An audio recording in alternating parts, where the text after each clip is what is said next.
Tragedi pembunuhan paling berdarah yang menimpa Vina dan Eki 8 tahun silam memang masih penuh misteri. Satu demi satu, benang kusut mulai menunjukkan tanda-tanda terurai. Kartu tarot juga memberi sinyal bahwa kasus ini akan segera terselesaikan. Apalagi almarhumah Vina juga terus mencari pelaku yang sesungguhnya.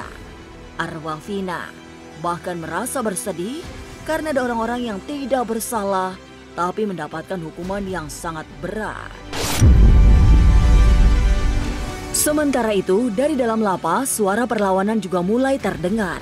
Sudirman yang menjadi salah satu terpidana seumur hidup berusaha mencari keadilan. Lewat kuasa hukumnya, Sudirman akan mengambil langkah-langkah hukum karena dirinya merasa bukan pelaku pembunuhan.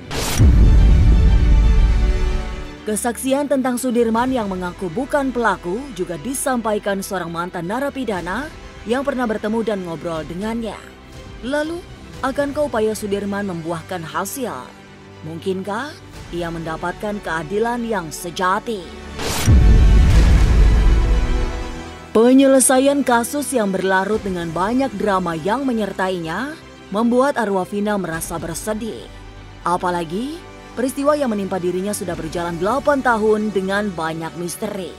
Kartu tarot memberi pertanda bahwa arwah Vina bersedih karena kasusnya tak kunjung selesai. Tapi di balik semua itu, ia juga senang karena semakin banyak orang yang bersimpatik sekaligus berupaya membantu memecahkan persoalan. Kepada 5 terpidana, Vina juga meminta maaf. Setidaknya, itu yang bisa diterjemahkan dari kemunculan kartu tarot. 5 terpidana seumur hidup yang kini menjadi penghuni lapas akhirnya juga mulai menyuarakan perlawanan. Gelombang perlawanan dimulai dari Sudirman yang merasa tidak melakukan pembunuhan. Lewat tim pengacaranya, Sudirman akan mengambil langkah hukum yang membela diri. Jauh sebelum melakukan perlawanan hukum, Sudirman juga pernah curhat pada sesama napi tentang nasibnya yang sangat buruk karena menjadi tertuduh pembunuhan sehingga dihukum sangat berat. Masa depan memang misterius dan penuh dengan tanda tanya. Tak usah menerka-nerka karena was-was akan menerawang kehidupan selebriti serta mengungkap asmara, karir, dan peruntungan.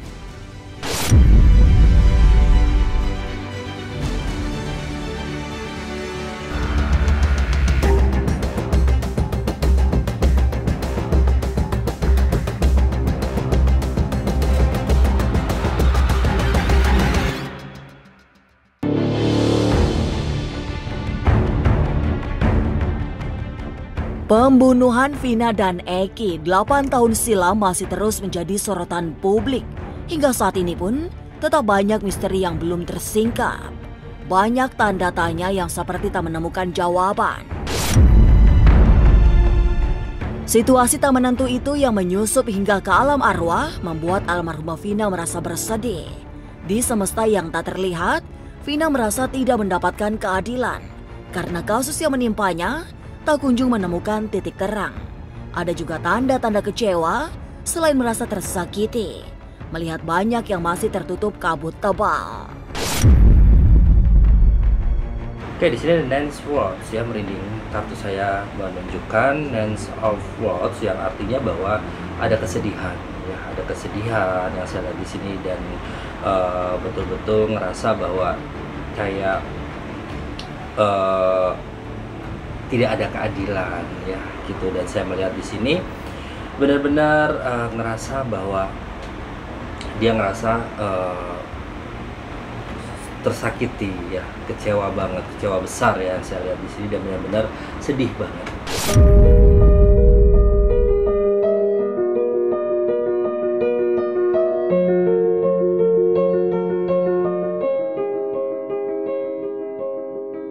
Tapi di antara kesedihan, rasa kecewa dan tersakiti karena tidak mendapat keadilan, tapi sudah mulai ada tanda-tanda baik.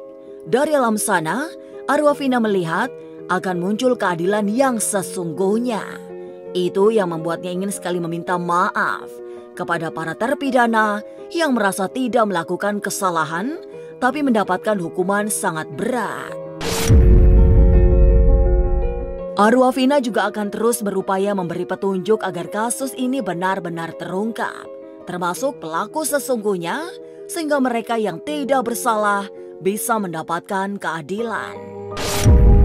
Di sini ada kartu The Magician, The Magician yang artinya bahwa ada kartu bisa dibilang bahwa akan adanya nanti suatu keajaiban, ya akan ada kebenaran itu akan terungkap, ya. Jadi jujur saya merinding banget. Di sini saya lihat ada kesedihan yang saya lihat di sini. Jadi almarhumah meminta maaf kepada tersangka, 5 tersangka ini, ya yang saya lihat di sini. Dan di sini sesuai dengan kartu saya The Magician, kebenaran akan terungkap. Jadi kita akan tunggu kebenaran apa yang akan terungkap dalam kasus ini. Di sini ada kartu The Devil. The Devil berarti kartu yang tidak baik, ya. Kartu The Devil itu yang artinya bahwa kalau saya perhatikan di kartu saya ini, almarhumah ngerasa bersalah, ya. Artinya merasa bersalah yang saya lihat di sini. Dan tadi ada kartu ketiga yang mengatakan ingin mencari sesuatu hal baru lagi, ingin mencari, artinya akan ada kebenaran yang akan terungkap nantinya, gitu yang saya lihat di sini. Pastinya kebenaran itu akan terjadi, ya, gitu. Dan saya lihat di sini masih almarhumah Vina masih kurang menerima nih, yang saya lihat, ya, masih kurang ikhlas, gitu. Berarti masih ngeganjal. 2 diantaranya ini pada waktu 2016 dulu itu adalah pernah menerangkan hal-hal yang sesungguhnya tidak sesuai dengan yang fakta yang sebenarnya. Tapi 2 diantaranya tetap konsisten dengan apa yang sebenarnya, yaitu adalah saudara Okta dan saudara Syafudin. Ini konsisten 2 orang ini. Sedangkan yang Pramudia dan Tugu datang ke kami dan tadi bertemu di atas menceritakan bahwa sesungguhnya apa yang saya ceritakan yang dulu itu tidak benar, dan bermaksud untuk mencabut semua keterangan mereka dan akan menyatakan yang sebenarnya.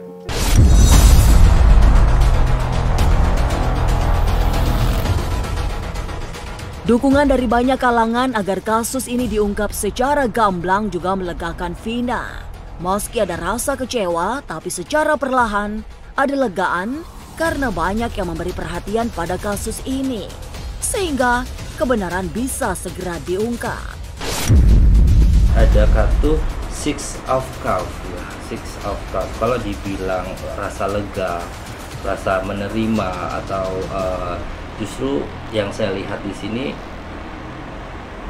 masih ada pencarian, masih ada yang namanya rasa kurang ikhlas, ya, yang saya lihat di sini, gitu. Jadi makanya tadi ada kartu The Magician, akan ada terungkap yang seperti itu, dan kita akan tunggu saja nanti. Berarti masih ada sesuatu di balik kasus ini, kan, seperti itu, ya. Masih ada lagi yang harus diungkap. Oke, kalau saya lihat di kartu saya di sini Gentleman, ya, yang kalau dibilang menyerahkan atau mengikhlaskan, ya, kembali lagi dia akan diserahkan semua kepada yang berwajib, ya. Dan di sini saya lihat juga banyak yang membantu, ya, dan berharap banget kebenaran itu akan terungkap, gitu. Dan saya lihat di sini keluarga besar juga selalu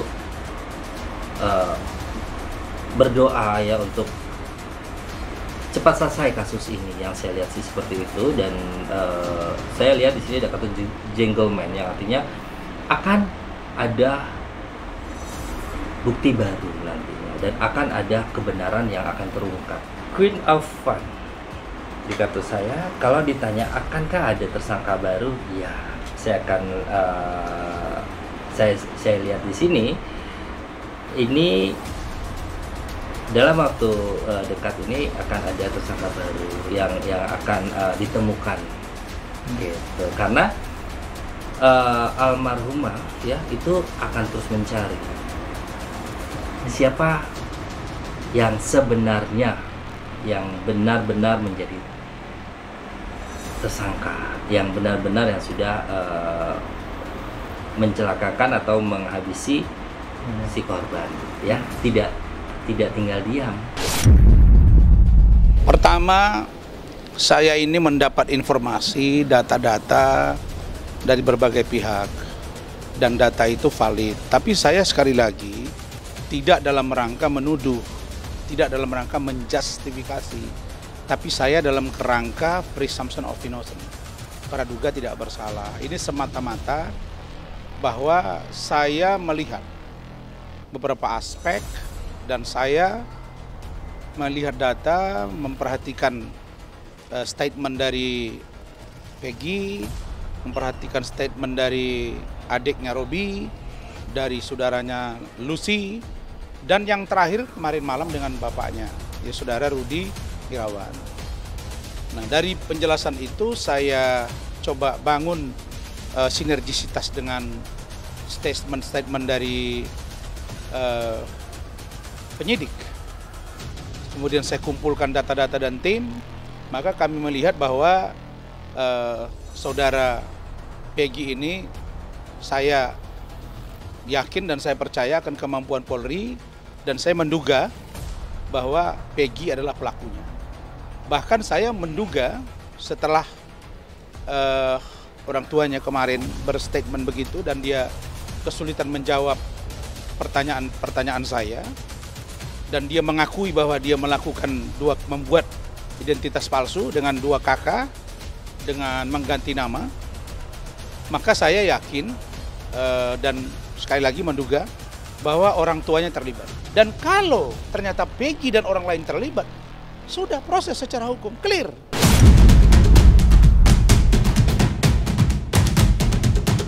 Perjalanan kesedihan oleh sebab kasus pembunuhan Vina dan Eki yang seperti tertutupi kabut misteri juga menyorot sikap ayah Eki yang terus-menerus bungkam. Ibtu Rudiana hingga saat ini juga tak kunjung muncul dengan alasan masih sangat kehilangan putra kesayangannya. Tapi memang kartu tarot menunjukkan bahwa perwira pertama kepolisian itu masih bersedih. Soal ada perasaan yang tak kuat untuk kembali membicarakan kasus kematian putranya.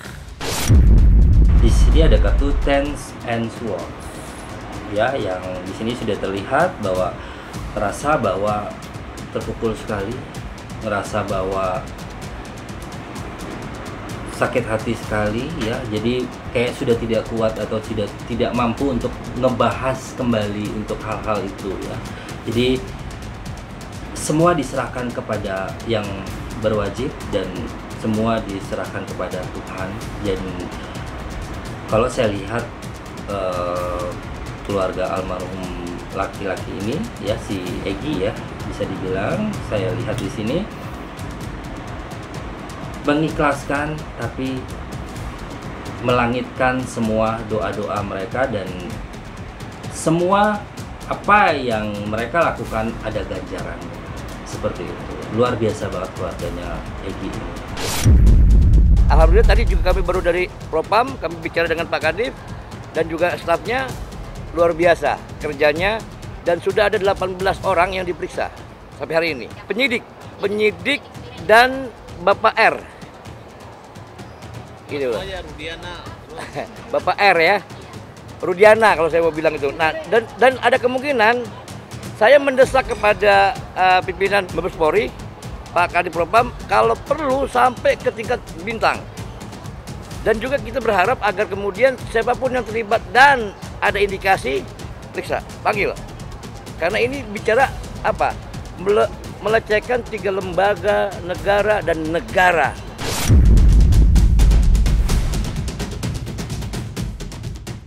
Lalu benarkah mulai ada perlawanan dari 5 terpidana yang saat ini menjalani hukuman seumur hidup?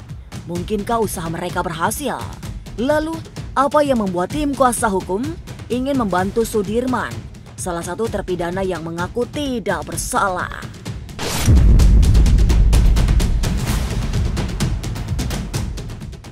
Halo semua, jangan lupa saksikan Was-Was jam 3 sore hanya di YouTube.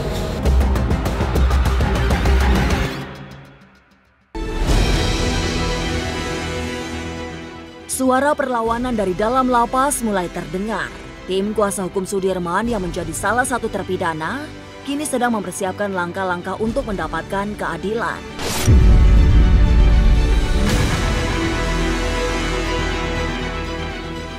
Menurut Titin, dirinya rela membantu Sudirman karena rasa iba dan kemanusiaan.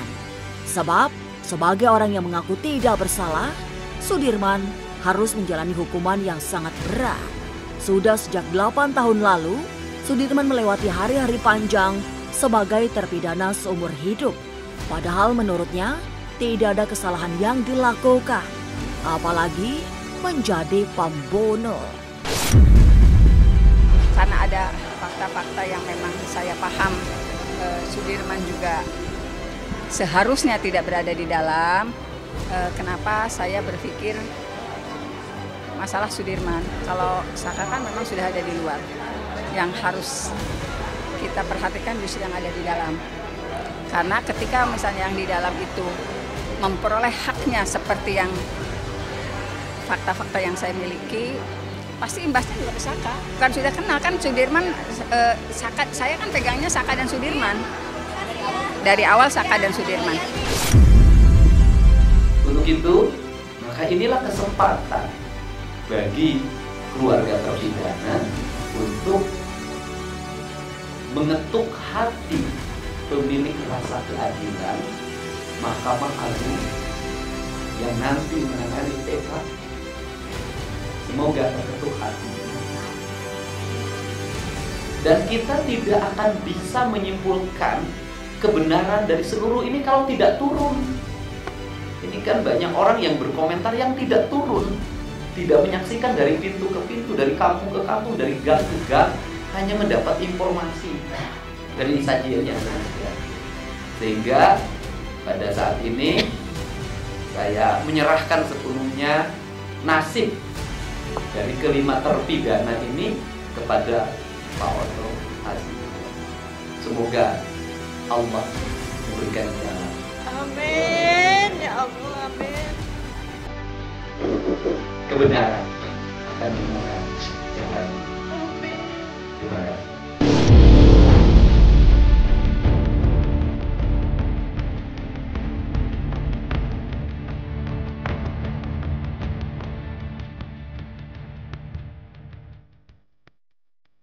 Sebagai kuasa hukum, Titin sedang memperjuangkan agar Sudirman mendapatkan keadilan.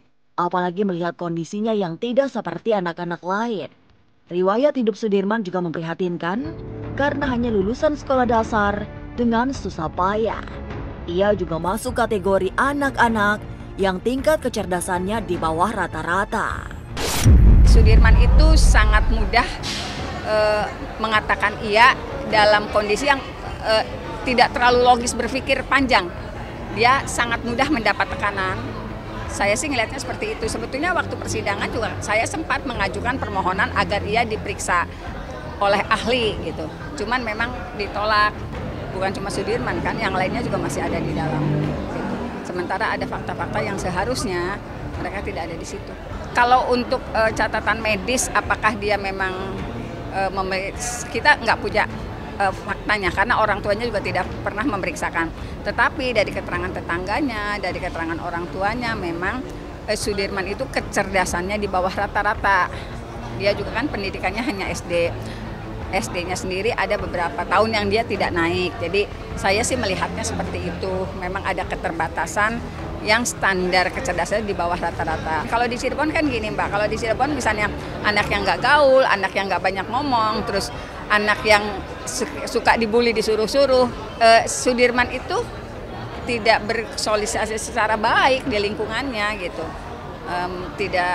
tidak memiliki pertemanan yang cukup, kehidupannya hanya rumah dan sekolah, dan karakter keluarganya memang seperti itu.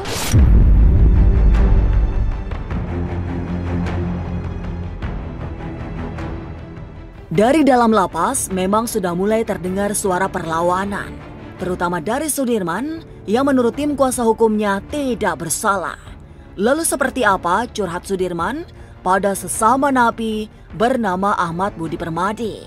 Mengapa ada perasaan miris di sana?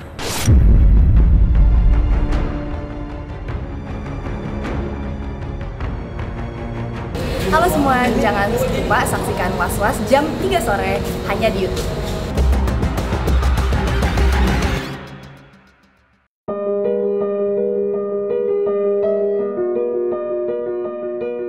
Kemunculan Ahmad Budi Permadi yang pernah menjadi narapidana lapas Kesambi Cirebon seperti memberi petunjuk bahwa ada sesuatu yang perlu diperjelas dari rangkaian penyelesaian kasus pembunuhan Vina 8 tahun silam. Saat ditemui, usai tampil di catatan Demokrasi TV One, pria yang biasa dipanggil Abi itu mengisahkan pertemuannya dengan 5 terpidana kasus Vina, termasuk Sudirman yang menurutnya sangat memelas karena harus menjalani hukuman seumur hidup, sedang kondisi agak kurang dalam daya pikir yang kurang sempurna. Pada tahun 2016 itu karena saya ketemu para pelaku tindak pidana pembunuhan tadi, samping masjid yang punya kewajiban untuk menjalankan program dari lapas, yaitu Mapenaling, masa pengelolaan lingkungan tadi.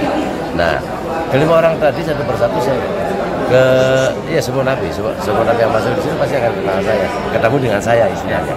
Kemudian saya bicara juga pada napi yang saya tanyakan dari Cirebon, dia kasusnya apa? Kasusnya 340. Oh, sama-sama saya bilang, Anda dan saya itu adalah sama-sama terpidana. Anda napi, saya napi. Tentunya saya bilang tadi, kalau sama napi asik aja lah. Ya, tapi saya pun napi, proses awalnya gimana? Saya menanyakan itu. Proses awalnya kan ada di sini gimana? Ya, hubungan kami itu pulang kerja. Setelah pulang kerja kami ditangkap. Dan penangkapan itu di dalamnya ada RT. Nah, setelah ditangkap udah saya dibawa ke Polres Kota, Polres Ciko. Dibawa ke Polres Ciko, kemudian saya di sini di BAP. Setelah di BAP tadi proses terjadi sebuah intimidasi yang dilakukan. Cara BAP-nya tadi saya bilang, kapasitas pengacara gimana? Saya tidak dampingi pengacara. Kata beliau untuk mereka semua, terus ya sudah, karena saya tidak kuat diintimidasi, dipukulin sampai ditendang kayak gitu, maka saya nggak. Itu yang membuat saya panik. Nah, kemudian di persidangan kenapa nggak ngomong? Saya sudah ngomong. Saya di persidangan pun sudah ngomong. Didampingi sama pengacara, tapi kan sudah ada pengakuan tetap dia bilang tetap. Nah, dari situ lah makanya saya tuh miris banget. Orang nggak bersalah. Satu sisi, tapi di sisi lain kalau dia menjalani hukuman seumur hidup lagi, bukan setahun 2 tahun, seumur hidup, bilang dia mau bersalah 1 kali, itu power mereka. Ya sekarang bisa kelihatan, seperti itu lah, perlu diluruskan ya. Ada selain orang ngomong Sudirman itu idiot. Saya kan kalau idiot berarti belum dong, ini pertama. Kalau memang Sudirman idiot. Yang kedua, kalau terbelakang mereka tidak, memang dia cara berpikirnya agak lambat dibandingkan dengan rekan-rekan lain yang bisa berinteraksi dengan baik, tapi Sudirman butuh waktu kalau bisa berinteraksi, tapi dia bercerita dengan konstan dan di dalamnya juga kawan-kawan mengiyakan. Cuman itu saya hanya mendengarkan cerita ya.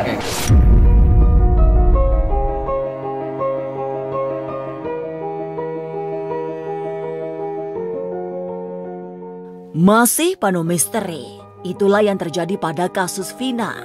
Setelah 8 tahun dianggap selesai, kini terjadi kehebohan dengan bermunculannya saksi baru hingga perlawanan para terpidana yang sedang menjalani hukuman seumur hidup. Bersamaan dengan itu, arwah Vina juga merasa kecewa karena hingga saat ini kasus pembunuhan yang dialami tak kunjung menemukan titik terang. Tapi semogalah polisi bisa menemukan pelaku yang sesungguhnya. Pemirsa, saksikan terus Was-Was yang akan meneropong kehidupan sejumlah selebriti, tentunya hanya di YouTube channel. Dan pastikan untuk subscribe, share, komen, dan like, karena Anda patut was-was sebelum menyaksikan Was-Was.